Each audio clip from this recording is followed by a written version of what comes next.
everyone. Welcome to How We Innovate at Arizona State University. I'm Brent Siebold. I'm with the Ira A. Fulton Schools of Engineering, Entrepreneurship and Innovation. Go Devils. I'm with my friend and my colleague, Michael Houle of Houle Corey Law. Michael, good to see you. Good to see you. Hello, everyone. Hey, and we got these crazy people with us too. We've got two of our amazing student founders from our Masters of Science in Innovation and Venture Development here at ASU from Cohort 3.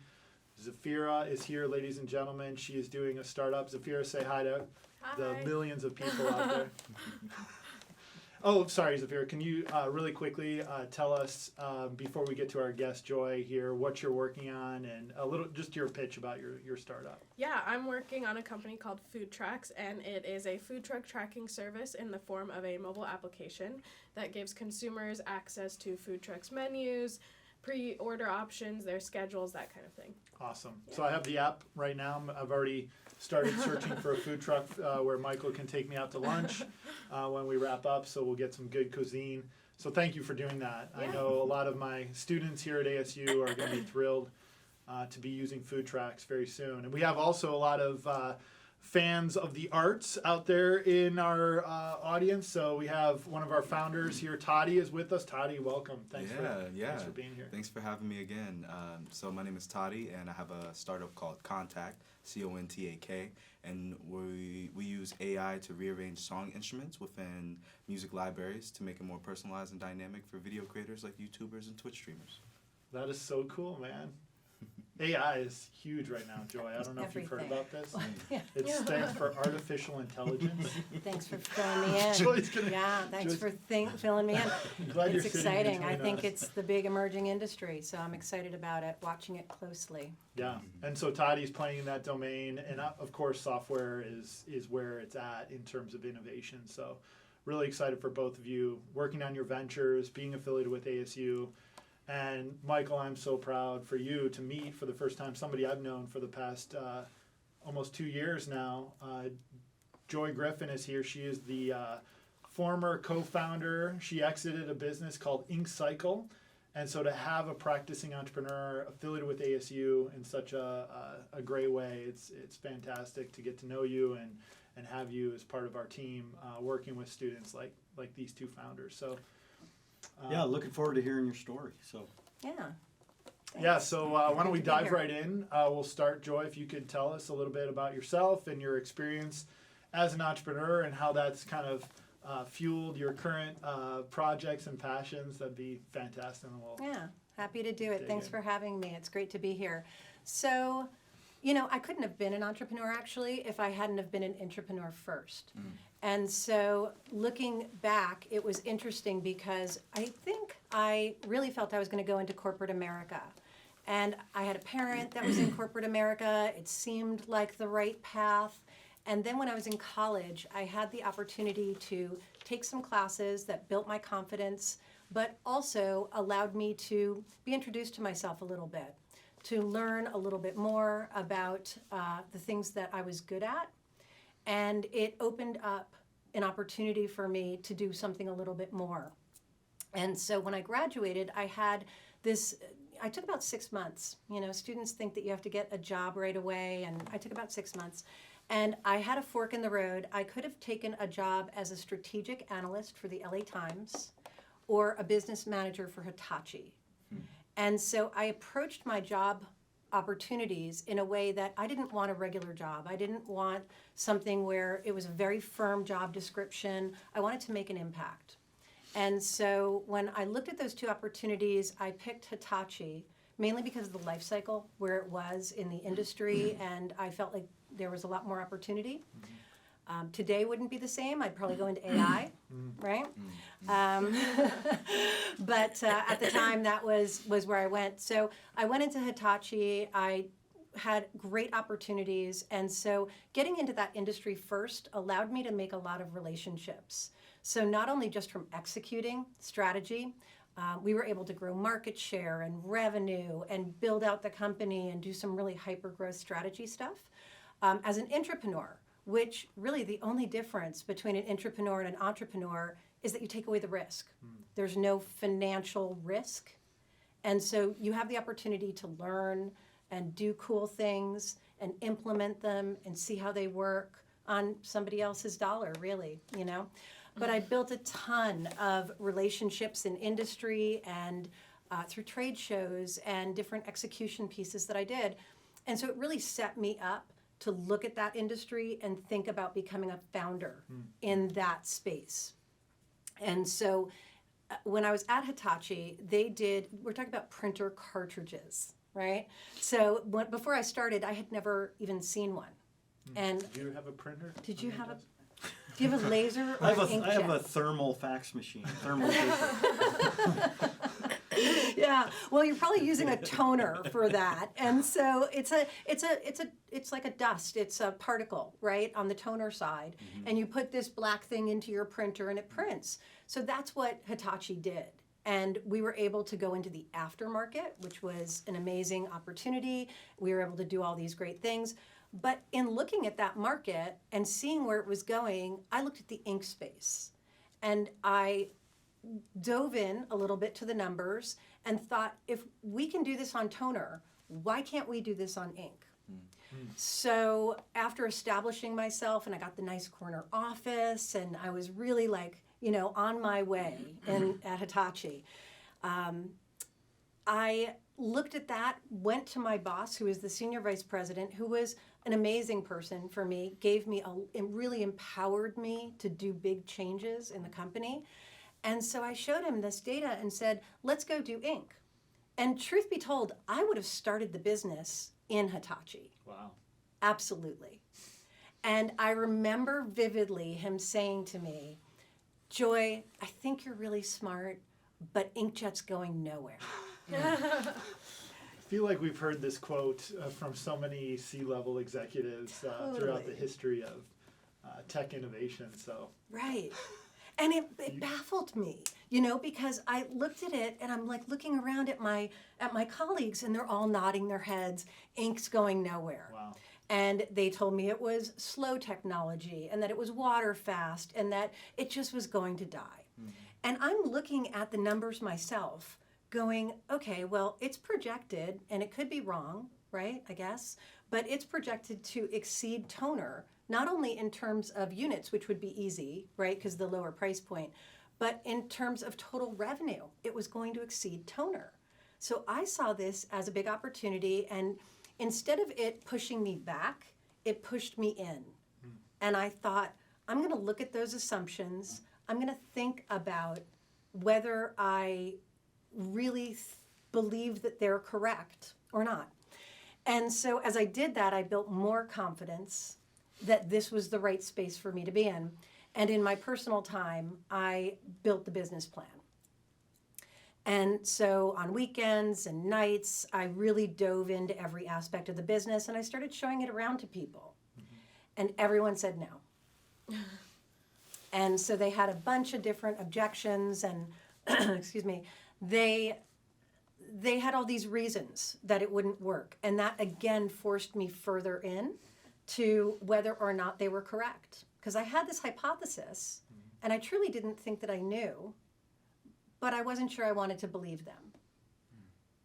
And so one of the things that they told me would never work was the reverse distribution of empty cartridges as a raw material supply.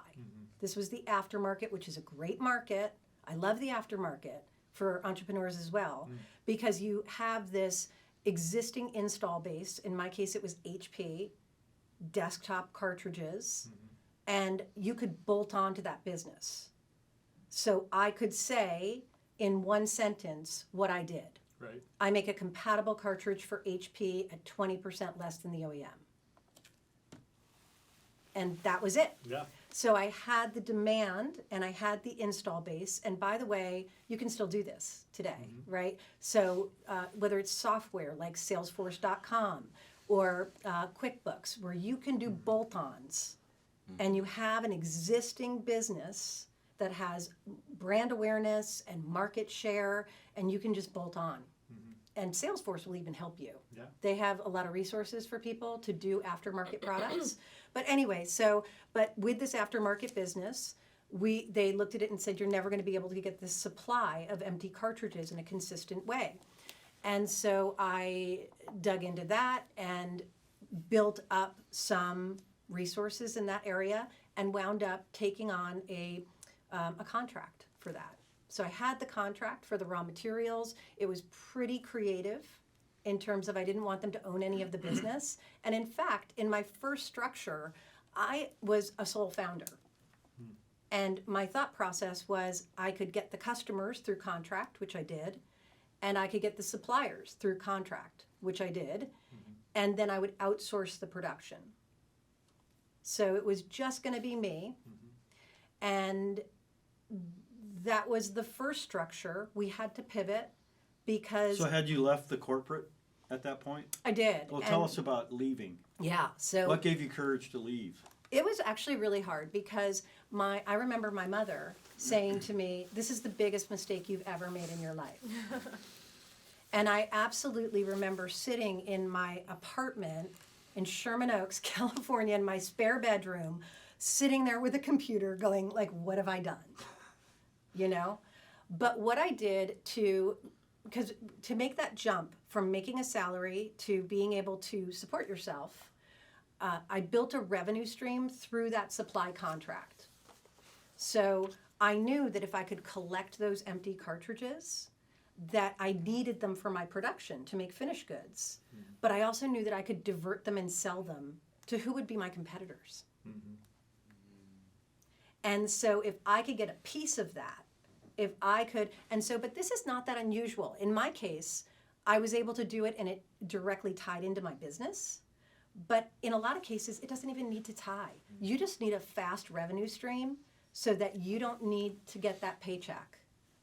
And if you can accelerate a revenue stream, and it could even be non-related to the business.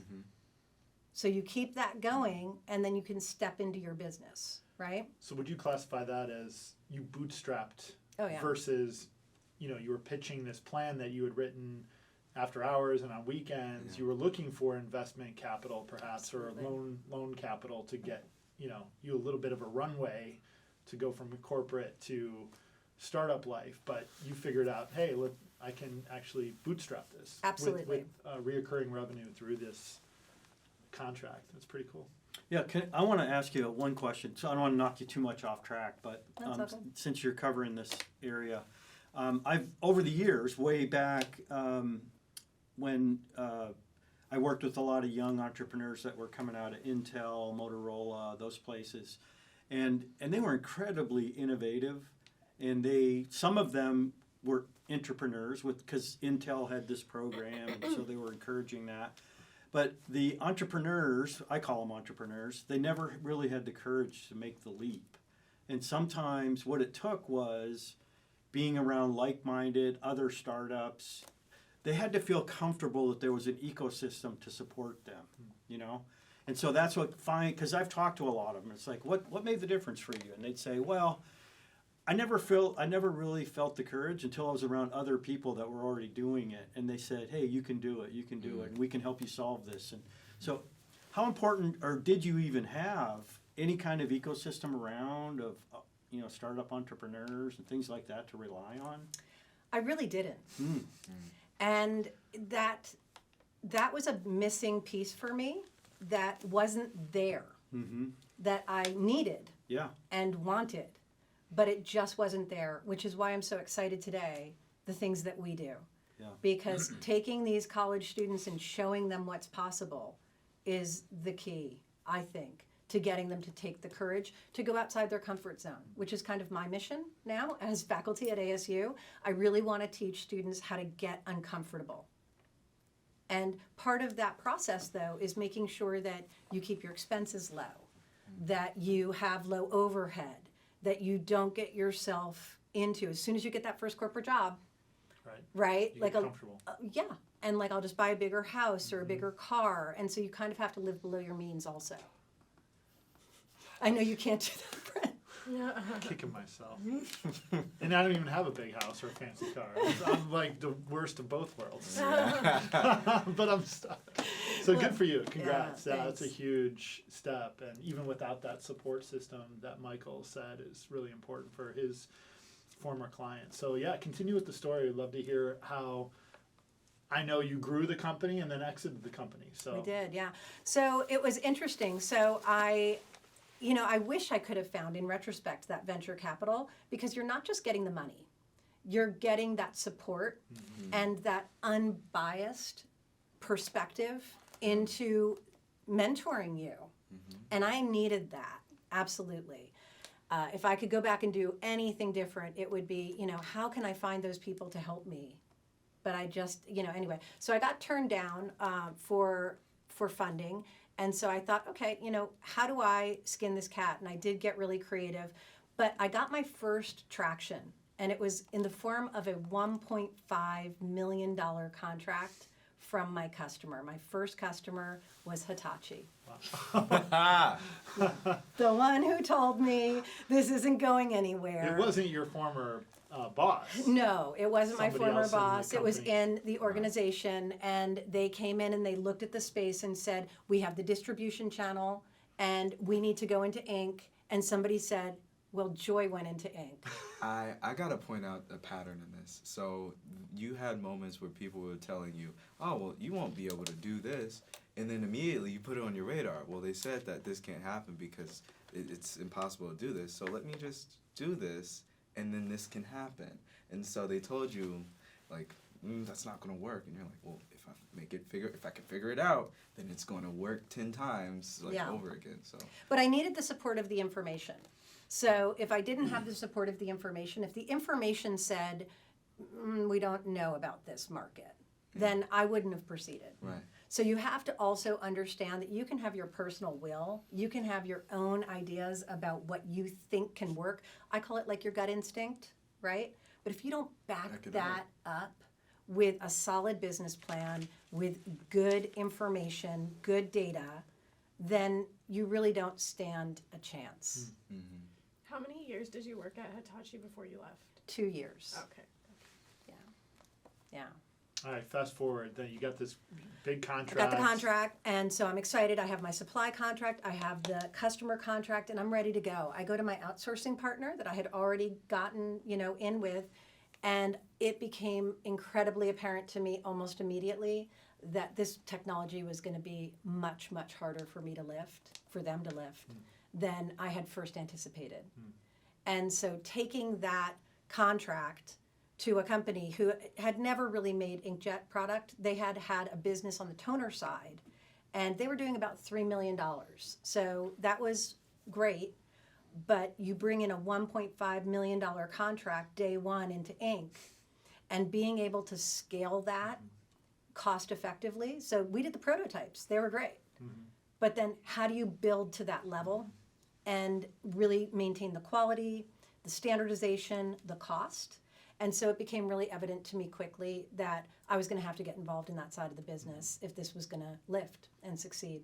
So it was an interesting process because the people that I was outsourcing to, I was in a situation that probably had to become partners, co-founders. I mean, we call it co-founders, right? Even though, because the business truly wouldn't have lifted if I didn't have that support on the operational technical side, side, yeah. right? So co-founding.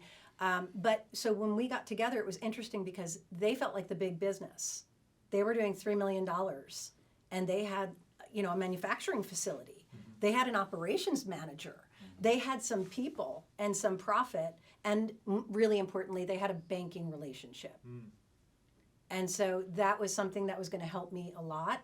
So I agreed to give up a substantial amount of equity to them, and we did it. And so it was fun. It was fascinating, actually, to start in a kitchen table and writing on a napkin about what we're going to do, and then moving that over time to a bigger coffee table, and then into a corporate meeting room. Like as soon as we could afford to have like a space that we didn't use all the time for like an employee lunchroom and a meeting room, and get to bring in employees and do all of that. I mean, it was just such a fun journey. Wow. And I loved every minute of it. And then when we got to be, so we grew really fast. We had the demand, but so it was really an operational business. Scaling the operation quickly and effectively and with a good quality was really our main goal.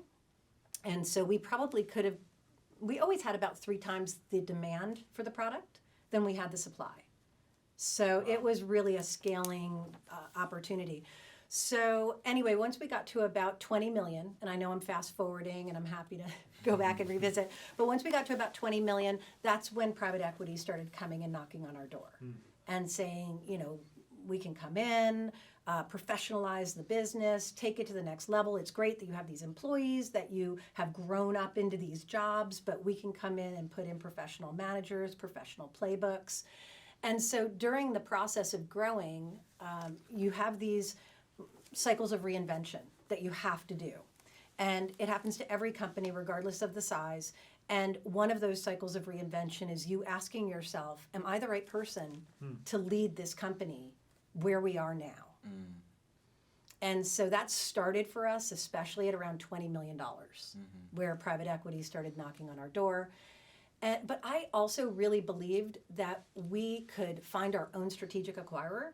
I really believed that private equity had advantages, but also you have to give up your equity and you have another person that is involved with your company and its culture and decision making. I wanted that executive decision making more than anything because I really felt like I understood the company. So for me, the exit, which I put in my business plan, so there was always an exit. I was never going to build a business to sell it to my children or anything like that. I wanted to sell the business. So I looked for those people that I thought would be a good fit. And some of them might have been an individual entity that bought us. Maybe somebody who had a very strong toner business, and we had the inkjet side. Because now, I'm talking about 20 million, we're up to like 70, 80 million, right? We're really growing. We have a big operation, a couple hundred employees, that sort of thing, right? And so we thought about that as an opportunity. I personally always thought that HP would buy us.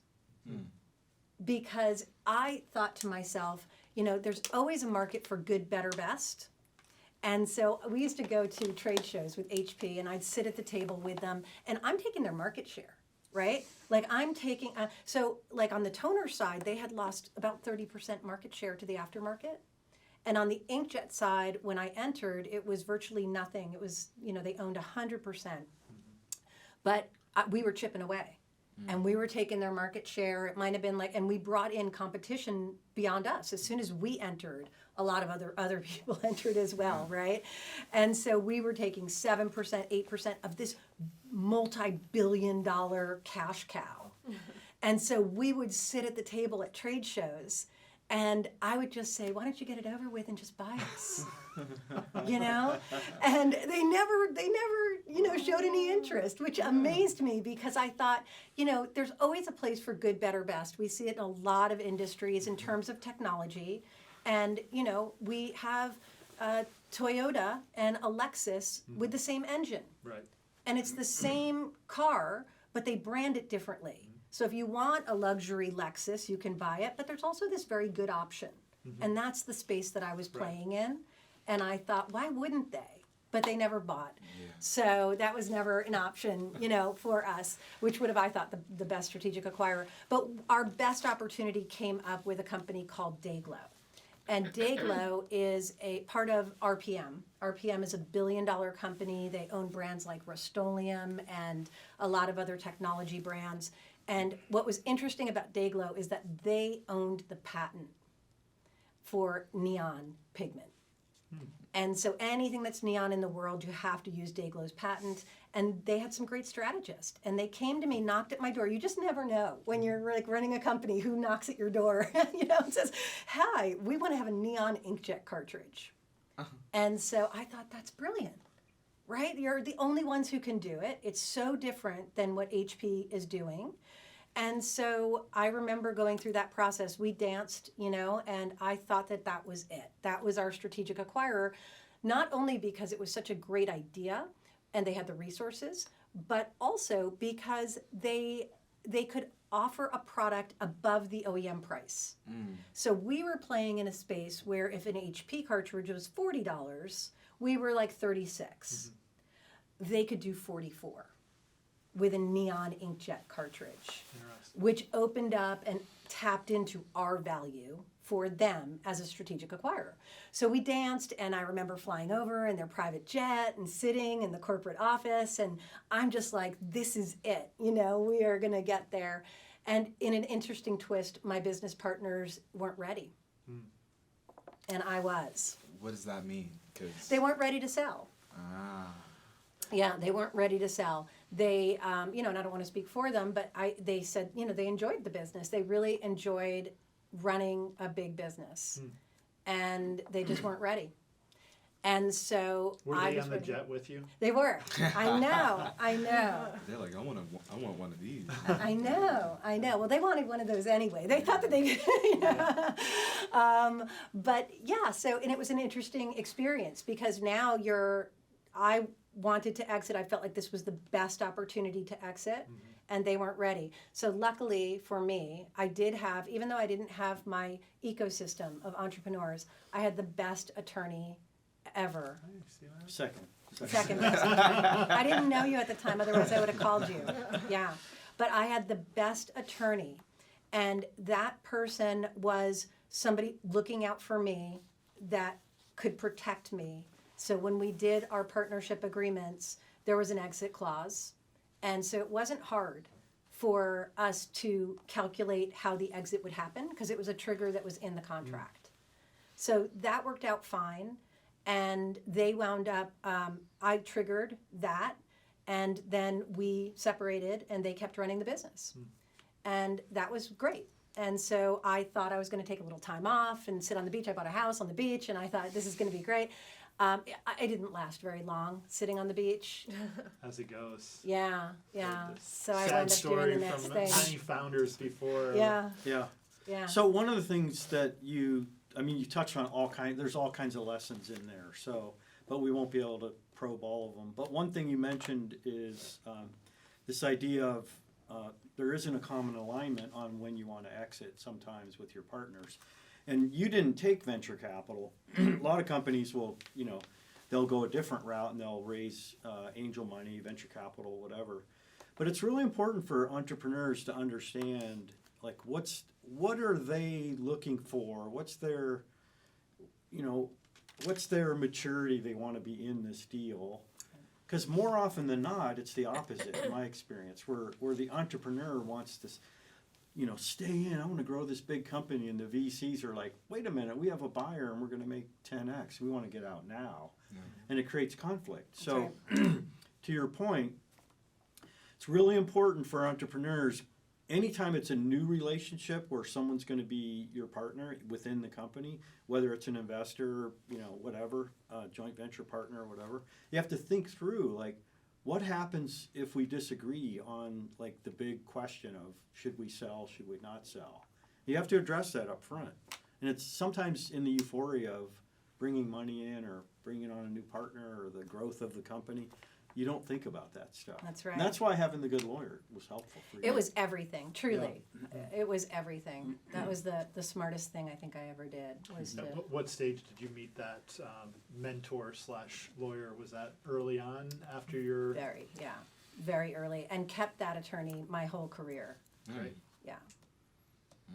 Fantastic. So maybe we can wrap up this story, Joy, if you're willing. Are there, to Michael's point, maybe one or two or three kind of big lessons that you continue to share with young founders like these two that we have in the studio with us today? Yeah, I think that the first lesson is that not everyone's going to get venture capital. And so that doesn't mean that your business can't happen. You need to accelerate your revenue quickly. And in order to do that, you need to, there's a couple ways to generate revenue quickly. And so instead of waiting for 2 years to break even, you break even right away. Yeah. And that's what allows you. I mean, I only had $40,000 when I started my company. That was it. Mm-hmm. I didn't have any magic pot of money. So in order to accelerate quickly, you have to get creative about the business model and how you structure it. So I said I like the aftermarket, and one of the reasons I like the aftermarket is because you can cut out a lot of cost around marketing, and it allows you to make your money go a little bit further, right? So the other thing, so what I like to tell students is, first of all, pick a big industry. Pick an industry that is large, that you can niche in, and find a spot that really works that you can build into. The second thing that I tell my students is to make sure that it's not only a growing industry, but that you pick a business that I call it being annuity based. And what I mean by that is that when someone's your customer, you don't want to go out and have to get customers again and again. You want a customer to come back and be tied to you and order all the time. Yeah. Drive retention. Have to. And so when I'm sitting here, I need to know that I'm going to make money. When I'm building this up, and I always say like a good time to, or a good number to put to it is that if you can make $10,000 in revenue per founder, then you can probably step into that business, depending of course on your cost structure, right? So to get to that, you need to, when you get a customer, they can't leave. And so there's a bunch of ways to do that. In my case, inkjets were great because if the product worked the first time, they were going to buy it again and again, and that was terrific. But for other businesses, you can tie into things like financial cycles, where maybe it's HR based or payroll based or something that automatically occurs every month that you know that they need you to operate their business. And they're not going to leave if you do a good job. Right. Right? Yeah. So finding that annuity based. And I also, I had a student the other day and they were doing a business in like the wedding industry. And to this point, exactly, I said, how many times do people get married? I mean, it's like once and you have to catch them at exactly the right time. So you're waiting until like they have to get married and then you have to grab them and then they're never going to come back. Yeah. Right? So you have to think really hard about that. You also have to get really creative in bootstrapping and self-funding. Some of the things that I did that people will tell you can't do them. And I always want students to question that, to question the assumptions of why you can't do it. So for instance, when Hitachi was my first customer, the way that I was able to finance it with my $40,000, even though I had now business partners and an infrastructure, they didn't have cash flow. They didn't have the ability to carry that receivable. And so as part of my contract with Hitachi, I did a net 7. So a net 7 means that every week they cut me a check and FedExed it to me. It was part of the negotiation. The industry standard was 60 to 90 days. And it was just a discussion and part of the deal. That you're Hitachi, I'm Joy, right? I can give you this product. And by the way, they don't care that you're small. If you can solve their problem, I love it. then they will work with you. And they didn't like it because it went against their business processes. But I can solve this problem for you. I can get you first to market with this technology and nobody else is there. So I need you to write me a check every 7 days. And I remember getting those checks and running to like make payroll. Right? So you do that. Cash flow. Cash is king. And then on the supply side, you can do the same thing. You can go to suppliers and say, I need longer terms. Right? And so I actually had, like on the supply side with my contract, and I wasn't afraid, I wasn't going to give anybody equity, but I was never afraid to give them like a kickback at the end for maybe a small profit share or something that was just encouraged them to want to work with me. But if the industry standard on supply was maybe a net 30 or even a net 15 for a new business, sometimes it's prepay, right? I was getting a net 90 on the front end, a net 7 on the back end, and just juggling it. And so I could take that money and then invest into the things that I needed, which was mainly employees, engineers, doing things like that. So, pick the right industry, but then also don't be afraid to go against what people tell you is the only way. Yeah. Great lesson. And then finally, just to have those resources. I'm so excited for our students because you guys have that ecosystem.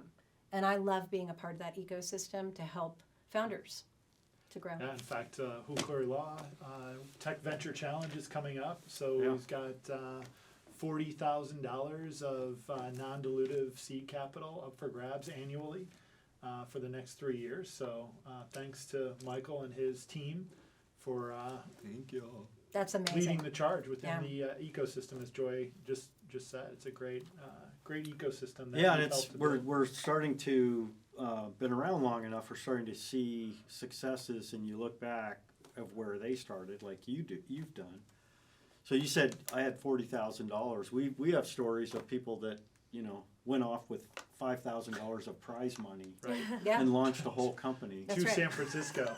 Like, I don't know if that got them through the first 10 I mean, days. Yeah. but it's just saying that it can be done. I Right. mean, so it's interesting. Yeah. It's fun, like you said. It is fun.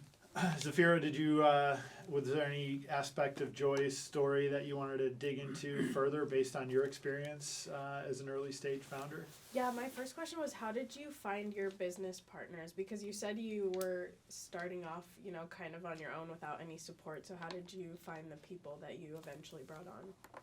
Well, so we were working in the same industry. And when you're in the B2B market and you're at trade shows, you meet everybody. Yeah. And you get to know your competitors really well. Mm-hmm. And so getting to know people, what I was really looking for in initially an outsource partner, but what became my co-founder, was the value system. I really cared a lot about making sure that our quality was the best. And that's another lesson, by the way, for student founders. Charge a lot. In the B2B market, you can charge a lot.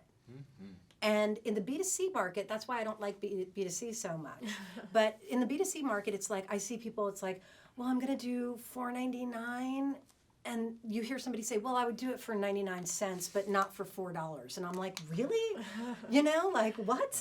And so I want you to be able to charge a lot for your product, especially if it's in a young market phase. And I like to play in that young market phase because you can be early to market and then you can charge a lot. So go out, get customers and charge them a lot. Yeah. Right? So that you can make big margins and then put that back into your business to grow, because the competition is going to come and then you're going to need that money, right, to be able to keep your position in the market. But for my co-founders and myself, the quality was their number one A1 priority.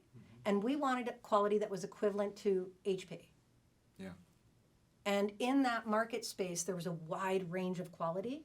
And some people were okay with having a pretty significant failure rate. And I wasn't. So that was important.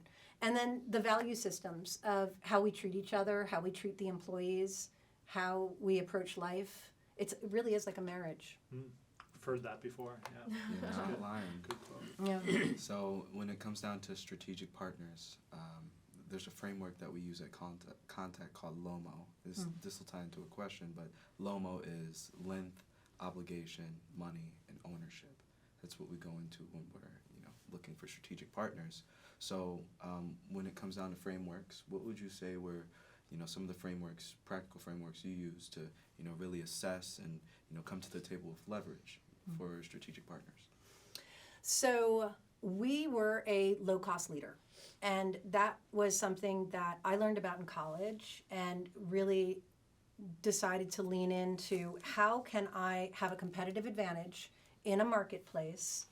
And even though my prices were on the higher side, I was able to have a pretty low cost because I had a low-cost strategy. So some of the things that we did was to bring in a ton of engineering acumen.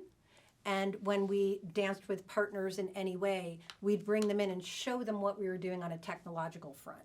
Not only just patents, but making machinery that didn't exist and being able to show our partners how we could standardize the quality process through having automation and having mechanical engineers on staff that could actually build this the machinery, frankly, to maintain that consistency. And so when the market was doing one inkjet at a time, which is how it started, like literally 0, right? We were doing 10. And then when they were doing 10, we were doing 100, we were doing 1,000, we were doing 10,000. And we automated that process. And so bringing in people and showing them that we had a low-cost strategy, which allowed our costs to be low, which was great, but also standardize the consistency of the product, because a low-cost strategist has to have a good quality product. And it goes hand in hand.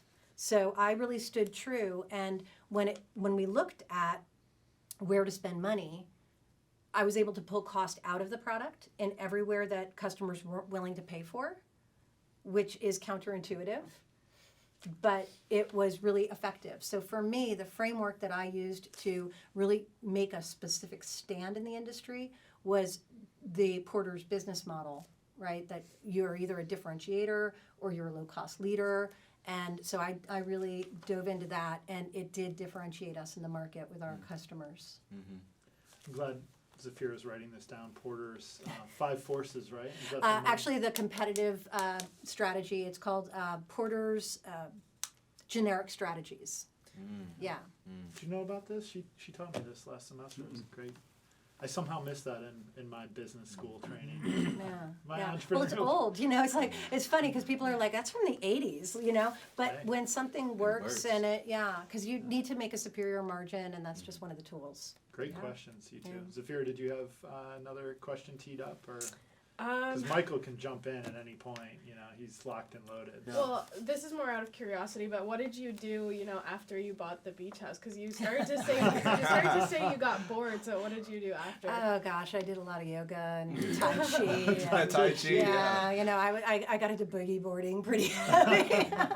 Yeah, no, it's I just was tired, and I just had some personal things that I was like, I really want to take some time off. Yeah. But you just can't take the person out. So what I did was sort of a hybrid. I went into consulting, and I dug in a little deeper to become an expert in the printer space, bigger than just ink. Yeah. And I started working with private equity for Wall Street with analysts and corporations to help them with their strategy, and also to really help people understand the market a little bit better. So.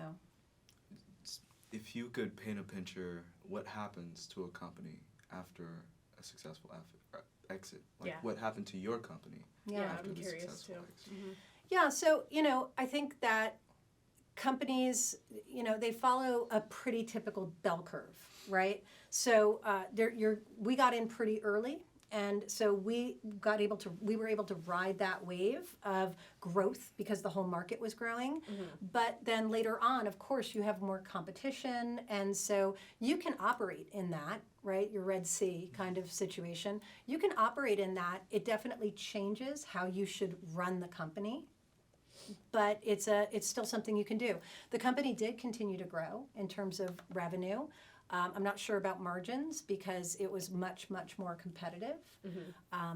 But yeah, you can ride it all the way through. In fact, they still own the business. And Inkjet is actually still growing, which is interesting to me. I know. It's very small, single digits, but it's still growing. But it's definitely mature, And so you can hold on to that business and ride it all the way through. And if you do those cycles of reinvention, even Amazon has to do that. It doesn't matter how big you are. So all your stunk got bought out when you exited. Yes. And the lights are still on even though That's you're right. not there. Right. And so would you have any advice for, other founders, young founders, new founders, when it comes down to actually this is the real question I want to ask. How much percentage did you put towards your operating expense towards salaries, paying for that talent? Okay. Yeah, that's a great. Yeah. So my salary was very small, and I did that very intentionally. I'm not afraid to say. So I pulled $75,000 salary. That was it. Throughout the entire Whole time. Whole time. I And mean, that was so, pretty good for the time that you were operating. I mean, Yeah. Yeah, for sure. But it wasn't a big salary. I definitely could have pulled more. If you don't mind me asking, like, what was the time window that you had this salary? Because 6 years, yeah. 6 years. Which like was it the early 2000s? Yeah. Yeah. Early 2000s. Okay. Yeah. And what state were you based in?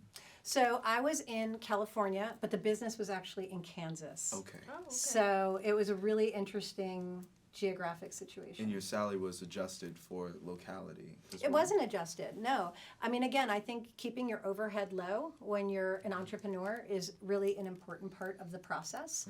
And it was it was more important to me that I had that money available for my engineers. I mean, I poached some of the best engineers out of HP that were HP. absolutely. And so being able to be attractive to those engineers, and you have to be able to really take the money and put it there. But also, to your point, it was critical to me and it was front of mind. I wanted this business to go beyond myself. Yeah. I did not want, the Joy Show, to be a thing. It was, we run into this, right? Like, I'm sure you can talk to this, that there's like a founder syndrome where the whole business revolves around you. And it was a very intentional effort for me to build our staff. And sometimes we had to bring in, because, you get to a point where not only with yourself, but with your employees, you're like, I want to bring them along, but do I need to bring in outside professional staff to grow this business from where we are today? And it's hard. It's a very hard process. I'd love to ask another question. So with me, I'm very charismatic and my voice kind of like rings through my startup, and I have a lot of resources that ASU's been able to grant me between an armada of interns and top talent. The thing is that they keep telling me it's my baby, it's my baby, it's my baby, and they keep working to revolve it around me, and that's not how my brain thinks. That's not the parasocial world that I live in. So if you have any advice for me just continuing to bolster the entire experience, not just Toddy's world experience. Yeah. Yeah. Well, you have to have definite boundaries. And, for me, and I think for a lot of founders, it's very enticing because you do give birth. The reason that they say it, that it is around you, is because they want you to execute passionately. And you do give birth to this business. But like every other parent, we have to let that business grow. And the best way to do it is through boundaries, to say, this is my business, don't make it about you. Make sure to be able to step back throughout the process and empower those people. And as soon as you do that, and they really believe you, because they look up at you and they're like, is it okay that I did that? And you're like, yes. And you let them make mistakes. And even if you don't agree with it, you have to separate yourself. Yeah. And so it's all about those boundaries and not and having them clear instead of fuzzy. Yeah. Exactly. One of the things that I'm curious about is how your experience during the high growth period of when you were bringing on employees, when revenue was going fast. How did you manage your time, and how did you decide what to focus your own personal time on during that period? I didn't have very much personal time at all. It was hard. It was a really incredibly hard lift. And I definitely, I don't encourage this, I don't condone it, but I didn't sleep as much as I probably would have liked to. I found that I was most productive in the early mornings, like 3 a.m. to 5 or 6 or 7 a.m., right? Really early. That is pretty And so, because no one was emailing me, no one was calling me. It was the Tai Chi. It was, That's why I This needed the is Tai before Chi. Tai Chi. This is why I needed the Tai Chi, right?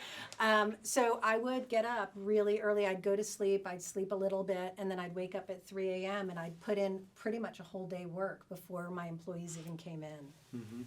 It was very hard. Joy. Okay. Yeah.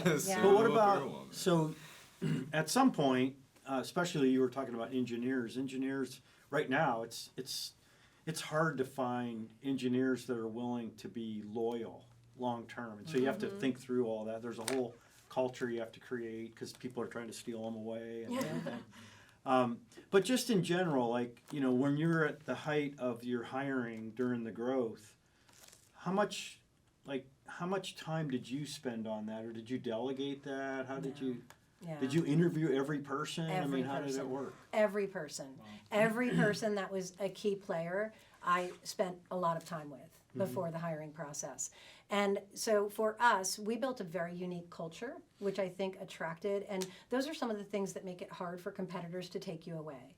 A lot of my employees were not money motivated, even though I had to give them a good salary to be a part of our company. They were really interested in what we were doing. Because, so for example, with mechanical engineers making our own products, I essentially didn't give them a job description, put them in a room with a huge budget, and said, fix our problems, go to town. That's cool. And they would come in and they loved that flexibility. They loved that they were able to, but all the way down to my, my frontline employees. I remember one time I was walking through the manufacturing floor, management by walking around kind of thing, and a lead supervisor stopped me and she said, hey, Joy, come here. We had this big failure rate on this one cartridge. It was a 29A, a 51629A. Not that means anything to anybody. You know, But the old yeah, the old 29A. 29A. He ruined a shirt because Yeah. the ink squirted out back because of a 29A. The darn 29A, you know? Now you know. I want the neon. Yeah, me too. I do too. They never did it. But yeah, so she stopped me and she said, I have a process that I think would work to lower our failure rate by like half.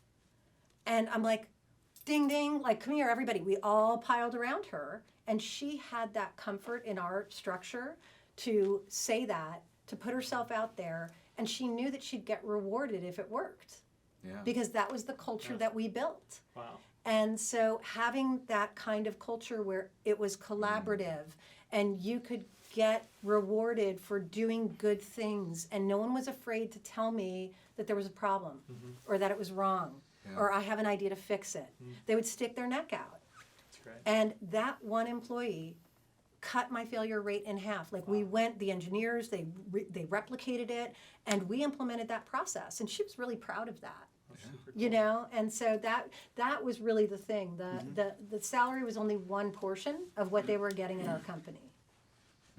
Yeah. We here at Arizona State, we deal a lot in invention, and we have patents that are filed through our research labs.